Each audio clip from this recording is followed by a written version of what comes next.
नमस्कार दोस्तों, स्वागत है आपका अपना ही यूट्यूब चैनल टुडे एग्जाम पर। दोस्तों, जैसा कि आज है आपका 13 जून 2023 और आज एमटीएस का एग्जाम था। थर्ड शिफ्ट की भी एग्जाम समाप्त हो गई है। थर्ड शिफ्ट के एग्जाम में जीके जीएस के सेक्शन से जो भी प्रश्न पूछे गए सभी 100% ओरिजिनल प्रश्नों के साथ साथ इम्पोर्टेंट एक्स्ट्रा फैक्ट भी लेकर के आ गया हूँ। दोस्तों, जैसा कि आप जानते हैं कि एक्स्ट्रा फैक्ट काफ़ी काम के होते हैं, न सिर्फ आपके एमटीएस में, बाद बाकी आगे आप जो भी एग्जाम देंगे सभी में आपको काम करेगा। तो चलिए दोस्तों, शुरू कर लेते हैं आज का ये वीडियो। इससे पहले दो शिफ्ट का जो है पीडीएफ आपको जो है पिन कर दिया गया है टेलीग्राम के ऊपर, तो आप इसे भी विजिट कर सकते हैं। चलिए, पहला प्रश्न था आरबीआई के पूर्व गवर्नर उर्जित आर पटेल साहब, है ना, हाल में ही किस रूप में सेलेक्ट हुए हैं। अब भैया ये बैंकिंग से जुड़े हुए हैं, बैंक के गवर्नर हैं, वो भी केंद्रीय बैंक के, तो ये किसी बड़े संस्था में ही जाएंगे। तो ये AIIB है ना, बैंक के उपाध्यक्ष बने हैं। AIIB, इसका फुल फॉर्म की बात करेंगे एशियाई अवसंरचना निवेश बैंक, है ना, इंफ्रास्ट्रक्चर वाला बैंक जो है एशियाई अवसंरचना निवेश बैंक, है ना। तो इसमें जो है ये उपाध्यक्ष, है ना, वाइस प्रेसिडेंट के तौर पे जो है चुना गया है। मुख्यालय इसका कहाँ पे है, तो बीजिंग के अंदर है। बीजिंग कहाँ है, चाइना के अंदर है। इसके अलावा इसी प्रकार का आने वाले शिफ्ट के लिए ये तो पूछा गया है, एशियाई विकास बैंक का मुख्यालय कहाँ है, ADB कहते हैं इसे। इसका मुख्यालय फिलीपींस के मनीला में है। इसकी स्थापना की बात करेंगे ADB की, तो 1966 में होता है। और ADB के वर्तमान में अध्यक्ष जो है ये आपका मसुतमुगहू अवाकासा, इस प्रकार का नाम है, मसतमुगहू, है ना, इसका असाकावा, इस प्रकार से जो है इनका नाम है ना। तो ये ADB में वर्तमान में अध्यक्ष है। मुख्यालय आपका कहाँ पे है, फिलीपींस मनीला में है। स्थापना 1966 में हुई थी। हाल में ही न्यू डेवलपमेंट बैंक, ये मैं करंट अफेयर में करा रखा है आपको, न्यू डेवलपमेंट से क्वेश्चन जरूर पूछा जाएगा। NDB, न्यू डेवलपमेंट बैंक किसकी बैंक है, तो ये ब्रिक्स देशों का बैंक है। अब ब्रिक्स देश में कौन कौन है, तो आप समझते ही हैं, ब्राजील, रसिया, इंडिया, चाइना, साउथ अफ्रीका। तो इनके जो नए अध्यक्ष चुने गए हैं ये है आपका डिल्मा राउसेफ। और डिल्मा राउसेफ कहाँ का पूर्व जो है राजनेता है, तो ये ब्राजील के राजनेता है ना। तो इन्हें भी ध्यान रखेंगे। इनके अलावा उर्जित आर पटेल जो थे ये देश के कैमे नंबर के जो है आपका गवर्नर था जी, तो ये 24वें नंबर के थे। वर्तमान में गवर्नर कौन है, शक्तिकांत दास, किस नंबर के हैं, 25वें नंबर के हैं। शक्तिकांत दास को अभी बेस्ट गवर्नर का अवार्ड भी दिए जाने की बात कही गई है, तो देखिएगा ये भी करंट अफेयर बनेगी बढ़िया वाला। इनके अलावा कक्ष किरण किस प्रकार की श्रेणी में आते हैं, जो कक्ष किरण है ना, कक्ष किरण गुजरात में जो स्थित है वो किस प्रकार की श्रेणी में आता है। तो आप लोग बताइएगा कि इसमें ऑप्शन क्या दिया गया था, ऑप्शन क्या दिया गया था। हमारे ख्याल से कोस्टल प्लेन्स होना चाहिए। बताइएगा कि इसमें ऑप्शन क्या क्या दिया गया था और आपने क्या आंसर लगाया है। कक्ष किरण में लूनी नदी विलुप्त हो जाती है ना, लूनी नदी जो है कक्ष किरण में समा जाती है। कक्ष किरण गुजरात में स्थित है, ये बात भी आप समझते हैं। इसके अलावा भारत में जो हॉट स्पॉट वाला रीजन है वेस्टर्न रीजन है, इसे भी ध्यान रखेंगे, कभी भी एग्जाम में आ जाता है। एक बार तो एमटीएस में, इसी बार के एमटीएस में ये वेस्टर्न रीजन की लंबाई पूछ दिया था जी, तो 1600 किलोमीटर है लगभग, है ना। तो इसे भी ध्यान रखेंगे। और इसमें जो स्टेट आ जाएगा गुजरात, महाराष्ट्र, है ना, गुजरात, महाराष्ट्र, कर्नाटक, केरल, तमिलनाडु, है ना, ये सब जो है आपके गोवा भी जाएंगे। ये जो है आपके पश्चिमी घाट के लगे हुए यानी वेस्टर्न रीजन से लगे हुए भारतीय स्टेट है। इसके अलावा एक प्रश्न आपसे पूछा गया है, मिलेना साल्विनी, इस प्रकार का नाम है इनका, मिलेना सिमोना हालेप कैसा नाम है वैसे ही, मिलेना साल्विनी को 2019 में कौन सा अवार्ड दिया गया था, तो ये पद्मश्री अवार्ड दिया गया था। और ये है तो भारतीय मूल के, लेकिन ये विदेश में रह के फ्रांस में शायद रह के, हाँ फ्रांस में ही रह के जो है ये अपना जो है कार्य वगैरह को जो है फैलाने का काम करता है। और ये नृत्य से जुड़ी हुई है, नृत्य से जुड़ी हुई कैरेक्टर है, ये कथकली से जुड़ी हुई कैरेक्टर है आपका कौन, मिलेना साल्विनी। तो इनको भारत सरकार ने 2019 में पद्मश्री अवार्ड दिया था, है ना, तो ये भी समझ लेंगे। इसके अलावा एक और आपका यहाँ पे मैं विदेशी आदमी को रख लिया हूँ, सेरेना लोवेन। सेरेना लोवेन जो है ये आपका ओडिसी से संबंधित है, ठीक है। और ये आपका ओडिसी से संबंधित और कहाँ के रहने वाली है, तो ये USA के रहने वाली है ना, तो इन्हें भी ध्यान रखेंगे। इसके अलावा एक दो और आपका जो है आ जाएगा विदेशी, जो जिनको भारतीय क्लासिकल डांस से प्यार रहा और लगाव रहा। ये आपका एक मिर्ता बारबी करके है जो अर्जेंटीना का है, तो ये भी जो है आपके विदेशी में हो जाएंगे, मिर्ता बारबी, इस प्रकार के नाम है इनका। ये अर्जेंटीना के हैं, ये भी ओडिसी से संबंधित है, ये भी विदेशी हैं, है ना। तो इस प्रकार के कुछ विदेशी राइटर, इनका जो है पद्मश्री अवार्ड जो अगर दिया गया होगा तो इनको एक बार जो है कहीं से देख लीजिएगा इन दोनों के बारे में। अभी विदेशी के पूछ रहा है तो हो सकता है इन दोनों में से पूछ ले। इसके अलावा निम्नलिखित में से राजस्थान से कौन सा नृत्य है, सब दिन बताते हैं राजस्थान की नृत्य, तो अब तो छप गई होगी जवान पे। तो ये भाई घूमर दे रखा था, ऑप्शन घूमर राइट आंसर हो जाएगा। घूमर, कलबेलिया, भवई, कच्ची गोरी, चंग, कठपुतली, तेरह ताली, है ना। इसके अलावा आपका कठपुतली, तेरह ताली, गणगौर उत्सव भी रख सकते हैं राजस्थान के अंदर, है ना। तो ये सभी के सभी राजस्थान से संबंधित जो है आपका नृत्य है या फिर त्योहार है। इसके अलावा कलबेलिया को गुलाबों सपेरों का नृत्य कहा जाता है और घूमर में सिर्फ महिलाएं भाग लेती है, ये आप जानते हैं, है ना। और घूमर जो है आपका जो है मीना समुदाय के महिलाओं के द्वारा किया जाता है गणगौर फेस्टिवल के अवसर पे। इसके अलावा राज्यसभा का सभापति कौन होता है, ये जो है इस शिफ्ट के सबसे इजी वाला क्वेश्चन था। राज्यसभा के सभापति भैया भारत के उपराष्ट्रपति होते हैं। भारत के उपराष्ट्रपति आर्टिकल 63 में उपराष्ट्रपति के पद से जो है विवरण भारतीय संविधान में अटैच किया गया है। भारतीय संविधान में उपराष्ट्रपति की पद जो है वाइस प्रेसिडेंट का पद, ये आपके अमेरिका के संविधान से लिया गया है। इसके अलावा वर्तमान में देश के 14वें उपराष्ट्रपति कार्यरत हैं, जिनके नाम सर जगदीप धनखड़ साहब हैं। जगदीप धनखड़ साहब जो हैं ये आपके पश्चिम बंगाल में गवर्नर के रूप में सेवा दे चुके हैं। इनके अलावा राज्यसभा जो है परमानेंट अस्थाई सदन होता है, जिसका विघटन, जिसका जो है मतलब बंद करना या फिर समाप्त होना कभी भी नहीं होता। विघटन से यही तात्पर्य होता है। राज्यसभा का कार्यकाल अस्थाई, राज्यसभा के सदस्यों का कार्यकाल 6 वर्षों का होता है। इस कथन पर जरूर गौर फरमाएं, क्योंकि यहाँ से क्वेश्चन कई दफा आ चुके हैं कि भाई राज्यसभा का कार्यकाल तो परमानेंट होता है इस घर का, लेकिन इसके अंदर जो आदमी काम करता है इसका कार्यकाल 6 वर्षों का होता है, ठीक है। और हर सेकेंड ईयर 1/3 सदस्य जो है आपका अवकाश ग्रहण करता है। इस प्रकार से सिस्टम बना है। राज्यसभा के अंदर जो एंट्री करने के लिए आपकी उम्र सीमा चाहिए ये 30 वर्ष चाहिए, और लोकसभा के एंट्री करने के लिए 25 वर्ष चाहिए, है ना। पर लोकसभा का जनरली कार्य 5 वर्षों का होता है, राज्यसभा का जनरली कार्य अस्थायी होता है। और राज्यसभा में 250 को सदस्य होता है, जिसमें 238 जो है चुनाव से, 12 को जो है राष्ट्रपति के द्वारा मनोनयन से आता है। और ये जो मनोनयन वाली सिस्टम है ये आयरलैंड के संविधान से जो है ग्रहण किया गया है भारतीय संविधान के अंदर। इसके अलावा अगला प्रश्न पूछा गया था कि जो फार्म बिल आया था जी, फार्म बिल है ना, फॉर्मेट लिखा गया है, एक जो फार्म बिल आया था ना, फार्म बिल, तो इसमें जो है कितने मदों को शामिल किए गए थे, है ना। तो ये 3 मदों को जो है रिवील किए गए थे। ये यहाँ पे 3 राइट आंसर हो जाएगा। इसके ऊपर जो है कई विवाद चला था, जैसे आप अनशन आजकल आप पहलवानों का देख रहे हैं दिल्ली के अंदर, उसी प्रकार से किसान बिल का भी जो है काफी चला था एक बार जो है अनशन वगैरह, है ना। इसके अलावा 5 पॉइंट समवन, शायद 5 पॉइंट कुछ हो जाएगा इसके हिंदी में, 5 दशमलव कुछ, 5 पॉइंट समवन नामक पुस्तक, मतलब 5 पॉइंट समवन ही था ना। हाँ, ये हमको नहीं लग रहा है कि समवन होगा, समथिंग होना चाहिए। 5 पॉइंट समवन जैसे बताया वैसे ही लिखा हूँ भाई।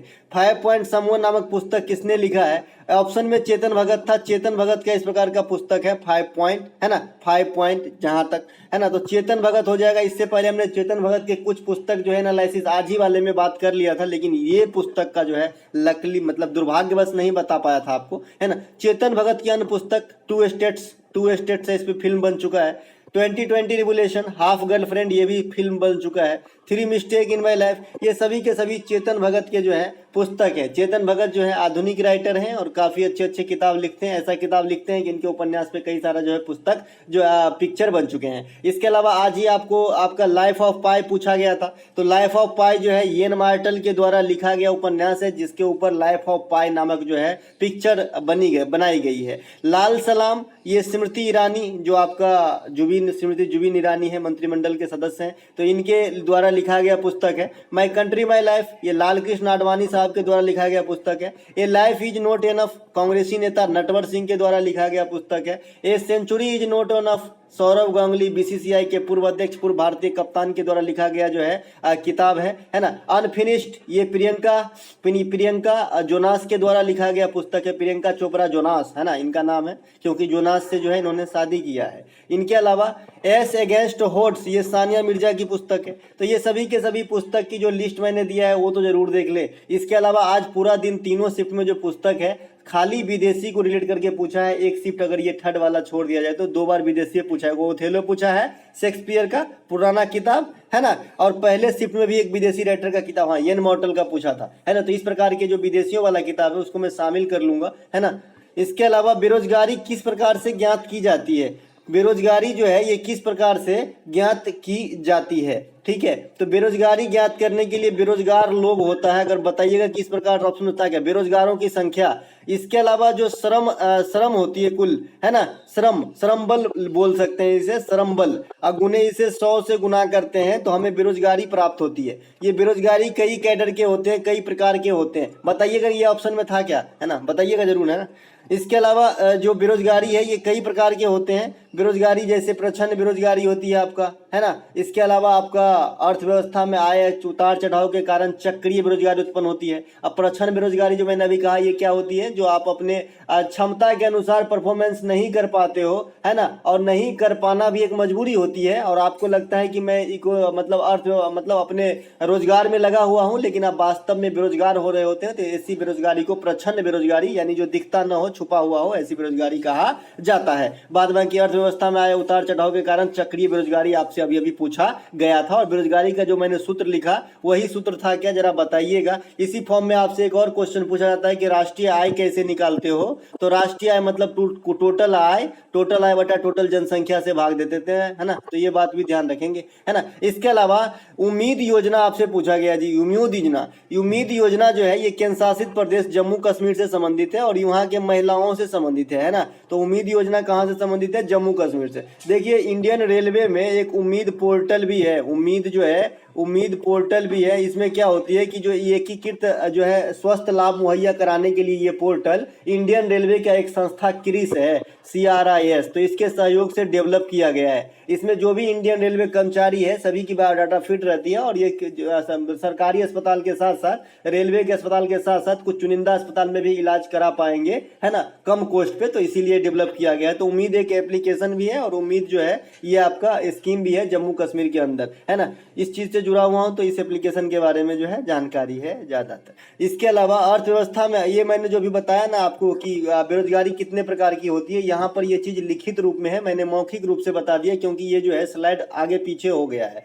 इसके अलावा क्षमता के अनुसार प्रदर्शन नहीं कर पाना प्रच्छन्न बेरोजगारी होता है, ये भी मैंने बता दिया है। इसके अलावा राष्ट्रीय आय कुल आय बटा कुल जनसंख्या से भाग दे देते हैं, तो मैंने अभी अभी ये भी बता दिया। तो ये तीनों पॉइंट बता चुके हैं। मैं भी सोच रहा था कि ये स्लाइड कहाँ भाग गया है ना। इसके अलावा ऑस्ट्रेलिया की राजधानी आपसे पूछा गया था, ऑस्ट्रेलिया की राजधानी जो है ये आपका कैनबरा है। इसके ऑप्शन में हमेशा सिडनी दिया जाता है, ठीक है, लेकिन है कैनबरा। उसी प्रकार से ब्राजील की राजधानी जो है ये ब्रासीलिया है जी, है ना। रियो डी जेनेरो ऑप्शन में दिया रहता है, ब्रासीलिया है, लेकिन ये आपका दिया जाता है रियो डी जेनेरो ऑप्शन में दिया था। हमको क्या लगता है कि भाई ओलंपिक वगैरह तो रियो डी जेनेरो में होता है, तो यही होना चाहिए, लेकिन ऐसा नहीं है। इसी प्रकार से साउथ अफ्रीका की राजधानी अगर आपसे पूछता है ना तो ऑप्शन में केप टाउन दिया जाता है, केप टाउन, है ना। तो ये भी बिल्कुल गलत है, इसकी राजधानी प्रिटोरिया है ना। तो ये बात भी ध्यान रखेंगे। और नया राजधानी इंडोनेशिया का चेंजेस होने के कगार पे आ गई और चेंजेस भी हो गई, तो ये न्यूज अंतारा है, तो इसे भी ध्यान रखेंगे। श्रीलंका की राजधानी पहले ही अपनी टैब बोल चुके हैं, और श्री जयवर्धने पूरा कोट्टे चले गए हैं, तो ये भी बात ध्यान रखेंगे, है ना। इसके अलावा ऑस्ट्रेलिया एक ऐसा देश है जो खुद में महादेश भी है, जैसे कि आप जानते हैं 7 महादेशों में एक ऑस्ट्रेलिया भी है, जो सबसे छोटा भी है। ऑस्ट्रेलिया में एक भी ज्वालामुखी नहीं है, कोई जो है वोल्केनो का नहीं पाया जाता ऑस्ट्रेलिया में। और मैंने बता रखा है कि यूरोप में, मैंने बता रखा है कि भाई ये यूरोप के अंदर कोई भी आपका जो है मरुस्थल डेजर्ट नहीं पाया जाता है, तो ये बात भी ध्यान रखेंगे। इसके अलावा बिली पवन जो है ये स्थानीय पवन का प्रकार है जो ऑस्ट्रेलिया में चला करता है, बिली पवन, तो इसे भी ध्यान रखेंगे। बिली पवन ये कहाँ चलता है, ऑस्ट्रेलिया में चलता है ना, ऑस्ट्रेलिया में चलता है। हरिकेन वगैरह अमेरिका में चलने का काम करता है, ठीक है। इसके अलावा आगामी कॉमनवेल्थ गेम जो 2026 में कराई जाएगी ये ऑस्ट्रेलिया में होगी। अब ऑस्ट्रेलिया से संबंधित बात आया था तो मैंने यहाँ पे बता दिया। इसके अलावा जो ऑस्ट्रेलिया के घास के मैदान होते हैं ना उसे जो है डॉन्स कहा जाता है, ये भी आपके एग्जाम में क्वेश्चन पूछे जाते हैं, तो यहाँ से इसे भी रख लें अपने पास, है ना। ग्रेट बैरियर रीफ ये यहीं पे है, तो इसे भी ध्यान रखें, यहाँ से भी क्वेश्चन पूछा जाता है। इसके अलावा चीन की आधिकारिक भाषा क्या है, देखिए मैंने चीन का, भूटान का, बर्मा का, बांग्लादेश का और मालदीव का, ये 5 आधिकारिक भाषा किसी एक प्रैक्टिस सेट के PDF में भी अगर आप टटोलेंगे तो मिल जाएगा, क्योंकि मुझे पता है CHSL में आपको भूटान का जोंगखा भाषा पूछा था कि भूटान में कौन सा आधिकारिक भाषा भाषा है, तो मैंने अगल बगल सभी पड़ोसी देश का रख लिया, है ना, जिसमें नेपाल का रखना जरूरी नहीं समझा तो नहीं रखा, क्योंकि नेपाल का ऑलरेडी सभी जानते हैं कि भाई नेपाली भाषा बोलते हैं, है ना, क्योंकि नेपाल के लोग इंडिया में बहुत सारे लोग हैं, है ना। तो श्रीलंका का भाषा भैया आपका सिंगली सिंगली है, और तमिल भी बोला जाता है श्रीलंका के अंदर, तमिल, है ना, इस क्योंकि तमिलनाडु के जो है पास में है, तो तमिलनाडु से ही पाक जल, डमरू मध, मन्नार की खाड़ी, राम सेतु, ये सब सीमा बनाते हैं श्रीलंका के साथ। भूटान का जोंगखा, बर्मा का बर्मी, मालदीव की भाषा दिवेही, नेपाल का नेपाली, बांग्लादेश का बंगाली। तो इस प्रकार से जो है भाषा है अगल बगल की, जरा आपको ध्यान रख लेना है। इसके अलावा जो मंदारिन है ना, ये चाइनीज भाषा को ही कहा जाता है, चाइनीज भाषा का एक विशेष फॉर्म है मंदारिन,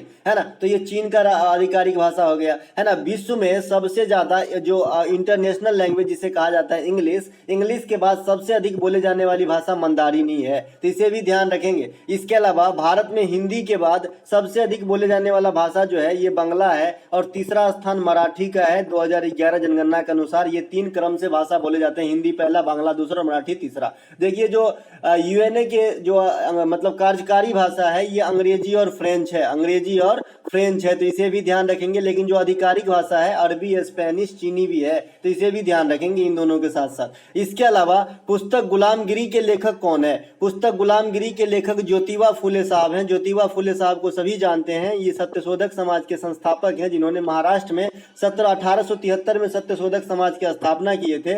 इसी के 2 साल बाद 1875 में आपका आर्य समाज की स्थापना होती है। लकली ये भी बंबई के अंदर ही होती है, यानी महाराष्ट्र के अंदर ही होती है। और ये जो है आर्य समाज के द्वारा किया, आर्य समाज तो बता दिया, ये जो है मूल शंकर के द्वारा किया जाता है। मूल शंकर मतलब दयानंद सरस्वती जो है सत्यार्थ प्रकाश नामक पुस्तक लिखे हैं। दयानंद सरस्वती जो है वेदों की ओर लौटो का नारा दिए हैं। तो ये सभी के सभी बात जो है आर्य समाज के बारे में थे। 1875 से मैंने रिलेट करके बताना सिखाया भाई। बम्बई स्टॉक एक्सचेंज की स्थापना भी 1875 में ही हुआ है, जो भारत ही नहीं एशिया का सबसे पुराना स्टॉक एक्सचेंज है। अब ज्योतिबा फुले की पत्नी सावित्रीबाई फुले और ज्योतिबा फुले के प्रयास से महाराष्ट्र में एक बालिका विद्यालय की स्थापना की गई थी, जो इंडिया में पहली अपनी प्रकार की बालिका विद्यालय भी हुई। देखिए बालिका जो लेडीज का यूनिवर्सिटी है वो डीके कर्वे ने किया है। डीके कर्वे ने किया है आपका यूनिवर्सिटी वाला, है ना। डीके कर्वे साहब किए हैं जो यूनिवर्सिटी है महिलाओं के लिए, लेकिन स्कूल कहेगा तो ये आपका फूले दंपति, ठीक है।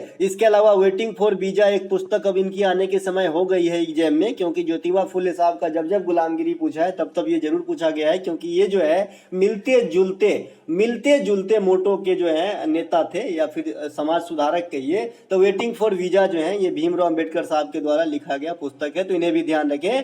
रेपो रेट से कोई क्वेश्चन आया था क्या? कोई कमेंट करके बताइएगा प्लीज। रेपो रेट से कोई क्वेश्चन आया था क्या? Repo rate, reverse repo rate, या फिर सीआरआर, एसएलआर, इस प्रकार से कुछ क्वेश्चन आया था क्या आरबीआई के टर्म से? अगर आया है तो मैंने सब बता रखा है, बैंक दर से लेकर सब कुछ, वो भी देहाती भाषा में। इसके अलावा अगला प्रश्न पूछा गया था कि कौन सा ग्रह उल्टा दिशा में चक्रण करता है? देखिए जो शुक्र ग्रह है ये उल्टी दिशा में चक्रण करती है, लेकिन हमेशा नहीं, ठीक है। तो शुक्र ग्रह ऑप्शन में है तो राइट आंसर हो जाएगा। शुक्र ग्रह जो है ये पश्चिम से पूर्व की ओर घूम जाता है ना। लेकिन जनरली जो ग्रह है ये कहां से कहां तक घूमती है? तो पूर्व से जो है पश्चिम से पूर्व की ओर घूमती है। तो पश्चिम से पूर्व जो है इसे जो है सीधा दिशा कहा जाता है, और पूर्व से पश्चिम जो है उल्टा दिशा कहा जाता है। तो पृथ्वी कैसे घूमती है? तो समझ गए, पश्चिम से पूर्व की तरफ, और पृथ्वी भी ग्रह है इसीलिए शुक्र भी ग्रह है, तो शुक्र जो है उल्टा हो जाएगा इसके रिलेशन में, इसीलिए ये क्वेश्चन बन जाती है। मॉर्निंग स्टार, इवनिंग स्टार, चमकीला तारा, पृथ्वी की बहन, ये सब शुक्र ग्रह को कहा जाता है।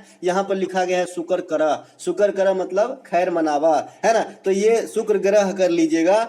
ग्रह 8 है, मैं समझा चुका हूं आपको, जो है सूर्य से नजदीकी के आधार पे, और इसके अलावा आपको क्षेत्रफल के हिसाब से भी, है ना। तो यहाँ पे टाइम पास नहीं करना है। बुध होती है सबसे छोटा, इसके बाद शुक्र होता है सूर्य से बढ़ते हुए क्रम के आधार पे। इसके अलावा पृथ्वी, मंगल, बृहस्पति, शनि, अरुण, वरुण, इसे लिखने का तरीका मैं बता दिया हूँ। सबसे छोटा होता है बुध जो अपने पिता के पास है। इसके बाद पृथ्वी की बहन है शुक्र, तो शुक्र आ जाती है। 3 नंबर पे हमारा पृथ्वी याद रखना है। इसके बाद दिन का क्रम पढ़ देना है। रविवार कोई ग्रह नहीं होता है तो अगला चलेंगे। सोमवार भी नहीं होता है। मंगल आता है तो मंगल ले लिए। बुध आता है लेकिन बुध हम पहले ले लिए तो अब बृहस्पति लेंगे। बृहस्पति के बाद शुक्र आना चाहिए, लेकिन शुक्र हमारा पहले ही आ गया है तो शनि आ जाएगा, फिर लास्ट में अरुण वरुण आ जाएगा। इस प्रकार से ये सूर्य से बढ़ते हुए दूरी के अनुसार है। इसी प्रकार से अगर आप क्षेत्रफल के हिसाब से चलेंगे तो सबसे बड़ा जुपिटर हो जाएगा, इसके बाद शनि हो जाएगा, सबसे बड़ा जुपिटर, सैटर्न, अरुण, वरुण। ठीक है, ये चार को याद रखेंगे। इसके बाद आप जो है बैक साइड आ जाइए, है ना, बैक साइड आ जाइए। 5 नंबर पे आपका अर्थ को रखिए, फिर मंगल को रखिए, मंगल मतलब मार्स। इसके अलावा आपको जो है वीनस को रखिए, शुक्र को, और लास्ट में आप मरकरी को रखिए। तो ये है क्षेत्रफल के हिसाब से ग्रहों का जो है घटता हुआ क्रम, जिसमें सबसे बड़ा जुपिटर, सबसे छोटा मरकरी होता है। देखिए मरकरी ग्रह का भी अपना एक अलग गुण है, इसमें चुंबकीय क्षेत्र पाया जाता है, मैग्नेटिक फील्ड पाया जाता है, एक्स किरण भी जो है थोड़ी बहुत मात्रा में पाई जाती है, तो ये बात भी ध्यान रखेंगे। इसके अलावा बुध जो है सूर्य की परिक्रमा सबसे कम समय में लगा लेती है, 88 दिनों में, क्योंकि ये सूर्य के सबसे नजदीक है। जो नजदीक रहेगा वो सबसे पहले परिक्रमा लगा लेता है। इस हिसाब से जो वरुण रहेगा उसको सबसे अधिक समय लगेगा। कल मैंने स्कूल वाला उदाहरण देके इस चीज को भी समझाया था प्रैक्टिस सेट के दौरान। इसके अलावा बुध, शुक्र, पृथ्वी, मंगल जो सूर्य के नजदीक की ग्रह है, इसे आंतरिक ग्रह कहा जाता है, अन्यथा सभी ग्रह को बाह्य ग्रह या फिर बाहरी ग्रह कहा जाता है। बिना उपग्रह वाला ग्रह जो है बुध और शुक्र है। देखिए शनि का जो सबसे बड़ा उपग्रह है ये है आपका जी टिटान, है ना, टिटान इस प्रकार का नाम है। जो टाइटन घड़ी होता है ना, टाटा का है ना टाइटन, हाँ टाइटन जो घड़ी होता है ना, उस प्रकार नहीं लिखेंगे इसके, तो फिर गलती हो जाएगा। इसको टिटान बोलते हैं जी, टिटान। ठीक है, इसके अलावा मैं शनि ग्रह इसलिए बता रहा हूँ कि इसमें कुछ इंपोर्टेंसी है कि शनि के चारों ओर तो एक तो रिंग पाया जाता है इस प्रकार से, है ना। इसके अलावा शनि का एक उपग्रह है जिसका नाम है फोबे। क्या नाम है? फोबे। ये जो है उल्टा चक्रण करता है जी, ये जो है उल्टा चक्रण करता है, इस प्रकार से चक्रण करता है, इस प्रकार से चक्रण करता है, यानी पूर्व से पश्चिम की तरफ चक्रण करता है। ये उल्टा चक्रण करता है। तो अगर आपसे उपग्रह पूछ ले कि कौन सा उपग्रह उल्टा चक्रण करता है, जैसे यहाँ पे ग्रह पूछा था, तो उपग्रह में आप फोबे को बताएंगे। आप कंफ्यूज मत होइए, एक फोबोस ग्रह है, तो ये फोबोस ग्रह जो है ये मंगल का है, ये मंगल का ग्रह है, डिमोस और फोबोस, है ना। ये फोबे एक अलग ग्रह है जो शनि का है और ये उल्टा चक्रण लगाता है, तो इसे जरूर ध्यान रखें उपग्रहों में। ठीक है, इसके अलावा वर्तमान में सबसे ज्यादा कोयला प्रोड्यूस, देखिए मैंने कोयला, तांबा और लोहा, है ना, इन तीनों के प्रोड्यूसर और भंडारक तीनों चीज बता चुका हूं, है ना। अगर बताया हूं तो यस लिख के जरूर भेजना मेरे दोस्त, थोड़ा सा सुकून मिलता है। वर्तमान में सबसे ज्यादा कोयला प्रोड्यूस करने वाला भारतीय राज्य जो है ये छत्तीसगढ़ है। मैंने आपको बताया है कि कोयला का भंडारण जो है सबसे ज्यादा झारखंड के अंदर है, लेकिन प्रोड्यूस उत्खनन करने का काम जो हाल फिलहाल में हो रही है ये आपके छत्तीसगढ़ में हो रही है। मैंने इसका उदाहरण भी दिया था, घर में भले आपका 10 गोनी चावल हो, अगर भात नहीं बनाओगे, है ना, तो उसे भात नहीं कहा जाएगा, है ना, यानी प्रोड्यूस करना होगा इस प्रकार से। तो भाई भले भंडार है लेकिन खनन किया है छत्तीसगढ़ ने, है ना। हालांकि ये अच्छा काम नहीं किया है, आप समझ रहे हैं। इस प्रकार की जो सीमित चीजें हैं, जो अनवीकरणीय चीज है ना, उससे ज्यादा दोहन नहीं करना चाहिए, क्योंकि आने वाले समय के लिए ये खतरा से कम नहीं है। इसके अलावा सबसे ज्यादा भंडार जो है कोयला का ये झारखंड के अंदर स्थित है। सबसे ज्यादा तांबा का जो प्रोड्यूस किए हैं वर्तमान में ये मध्य प्रदेश के हैं। पहले ये राजस्थान के खेतरी जो खदान है ना, उसको लेकर जो है राजस्थान टॉप पे चला करता था, अब मध्य प्रदेश टॉप पे चल रहा है तांबा का उत्खनन करने में। तो इसका मतलब ये कतई नहीं कि खेतरी का खदान मध्य प्रदेश भाग गया, क्या नहीं भाई, जगह का नाम है तो ये राजस्थान में ही रहेगा। इसके अलावा सबसे ज्यादा लोहा का प्रोड्यूस जो है अभी ओडिशा कर रहा है। ओडिशा में क्या है, एक बादाम पहाड़ी है जहां पे हेमाटाइट अयस्क पाया जाता है, जो लोहा का सबसे हायर क्वालिटी होता है अयस्कों में, ओर में। ठीक है, तो यहाँ पे बादाम पहाड़ी से लोहा का उत्खनन ज्यादा होता है। वैसे कद्रमुख लोहा का खान भी है जो आपका कर्नाटक के अंदर है। भंडारण यहाँ ज्यादा है लेकिन प्रोड्यूस उड़ीसा ज्यादा कर रहा है ना। इसके अलावा जो आपका लिग्नाइट वगैरह कोयला है, ये सब जो है आपके झारखंड में भी पाया जाता है और अलग अलग स्टेट में भी पाया जाता है, क्योंकि कोयला के भी प्रकार में अलग अलग जगह पे अलग अलग फॉर्म पाए जाते हैं। ठीक है, चलते हैं आगे। कोयला 4 प्रकार के होते हैं जी, ये भी क्वेश्चन कहीं आ जाए ना, एंथ्रासाइट, लिग्नाइट, पीट और बिटुमिनस। ये 4 प्रकार के कोयला होते हैं, जिसमें एंथ्रासाइट जो है सर्वोच्च मतलब उसमें मान रखता है, सबसे अच्छा कोयला माना जाता है। अगला प्रश्न, लीवर के द्वारा निकलने वाला रस को क्या कहा जाता है? सिंपल क्वेश्चन है, इसे पित्त रस कहा जाता है। पित्त, है ना। पित्त कैसा होता है? अल्कलाइन नेचर का होता है ना। और ये कहाँ पे जमा रहता है? अंदर में गाल ब्लैडर में जमा रहता है। अल्ट्रासाउंड वगैरह कराएंगे ना तो गाल ब्लैडर की जांच करता है, इसमें सूजन आ जाता है ना। इसके अलावा पित्त जो है ये भोजन को क्षारीय माध्यम में परिवर्तन कर देता है। पहले अम्लीय कौन किया रहता है इससे पहले भोजन को? तो HCl हाइड्रोक्लोरिक अम्ल किया रहता है, जो पेट से निकलती है। जैसे भोजन आप मुंह में लेते हो, पचना स्टार्ट हो जाता है। कौन सा चीज पे पाचन स्टार्ट करता है? मांड के पाचन पे, स्टार्च के पाचन में। जैसे ही भोजन नीचे जाता है पेट में, HCl का स्नान होता है, जिससे आए हुए जीवाणु कीटाणु सब मर जाते हैं और भोजन जो है अम्लीय मोड में चला जाता है। जब ये भोजन आगे जाते हैं तो इनको क्षार मिलता है, जो क्षार ये कर देता है फिर से, है ना। तो इस प्रकार से भोजन पचने का क्रम है, लास्ट में छोटी आंत में जाके पूरी तरीके से जो है भोजन का पाचन हो जाता है, ठीक है। इसके अलावा यकृत, इसमें जो है प्रोटीन को पचाने वाला, वसा को पचाने वाला अलग अलग एंजाइम निकलते हैं इस प्रोसेस के दौरान। तो इतना ही नहीं है पाचन प्रोसेस भैया, थोड़ा सा लंबा है, 3-4 मिनट लग जाएगा, है ना। तो इसीलिए किसी और दिन चलते हैं आगे। यकृत जो है ये मानव शरीर में सबसे बड़ी ग्रंथि है। सबसे बड़ी ग्रंथि में मैंने यकृत बताया है, सबसे छोटी ग्रंथि में मैंने पीयूष बताया है। पीयूष को मास्टर या पिट्यूटरी ग्लैंड भी कहते हैं, जो मस्तिष्क में पाया जाता है, ये सबसे छोटू है और यकृत सबसे बड़ू है, ठीक है। इसके अलावा जो मिश्रित ग्रंथि है ये सबसे बड़ा अग्नाशय ग्रंथि है, जिसे पंक्रियाज कहते हैं और यही से इंसुलिन निकलती है। अब ये मिश्रित ग्रंथि क्या है, मिक्स्ड ग्लैंड क्या है, तो मैंने बताया था जो एक्सोक्राइन और इंडोक्राइन दोनों का काम करता है उसे मिश्रित ग्रंथि कहते हैं। अब इंडोक्राइन और एक्सोक्राइन क्या है ये मैं बता चुका हूं। जो आदमी को पानी चढ़ता है और पानी में एगो इंजेक्शन डाल देते हैं उसी डब्बे में, और एगो खाली पानी चढ़ता है, एगो इंजेक्शन नस में डाला जाता है और एगो इंजेक्शन जो है उस किसी को यदि पानी चढ़ता है उस बोतले में डाल देता है। इस उदाहरण लेके जो है एक्सोक्राइन और इंडोक्राइन आपको समझा दिया था।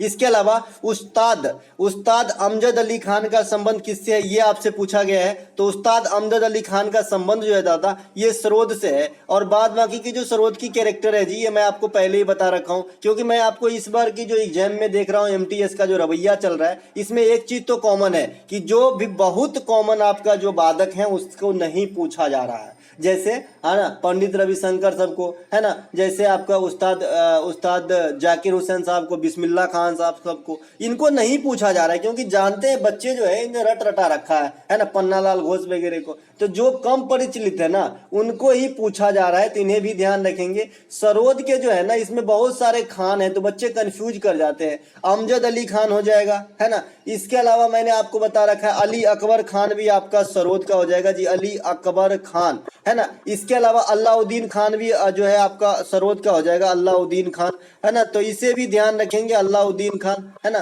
तो ये सभी के सभी जो है सरोद के कुछ प्रमुख कैरेक्टर है। और अगर इधर दूसरे नाम की तरफ आए तो विश्वजीत राय चौधरी, मुकेश शर्मा, जरीन दारूवाला भी शायद सरोदी बताता है क्या, हाँ जरीन दारूवाला नहीं भाई, हाँ जरीन दारूवाला भी सरोदी बताता है दादा। जरीन दारूवाला का नाम आपने सुना होगा, ये भी सरोद ही बजाता है। और जुबीन मेहता है जो सिम्फनी बजाता है, देखिए कंफ्यूजन क्रिएट हो गया था, है ना, इसीलिए अटपटा लग रहा था। जरीन दारूवाला सरोदी बजाते हैं और जो आपका सिम्फनी बजाते हैं ना ये आपका बजाते हैं जुबीन मेहता, ठीक है। तो मिलेंगे अगले वीडियो में, तब तक के लिए जय हिंद। जिनका एग्जाम बाकी है कंबाइंड शिफ्ट वाला वीडियो जरूर देखें, इनके बाद मैं जो है आपको लेकर के आऊंगा।